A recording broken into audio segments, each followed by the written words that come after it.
අද කාලේ ගොඩාක් දෙනෙක්ට තියෙන ප්‍රශ්නයක් තමයි බඩ පපුවේ දැවිල්ල. අද කියලා දෙන්න යන්නේ මේ බඩ පපුවේ දැවිල්ලක් ආවම ගෙදරදිම පහසුවෙන් කරන්න පුළුවන් සරල ප්‍රතිකාරයක්.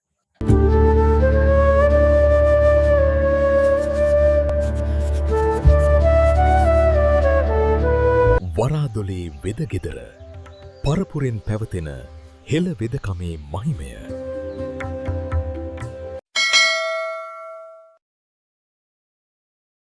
මේකට අපිට ඕන වෙන්නේ වක්කටක දළු මිටක් විතරයි. වට්ටක දළු ටික හොදින් කොටලා මිරිකලා යුසාර ගන්න. ඒකටම සීනි ටිකකුත් මිශ්‍ර කරලා බොන්න. ටික වෙලාවක් යද්දී බඩ පපුවේ දැවිල්ල පහ වෙලා යයි.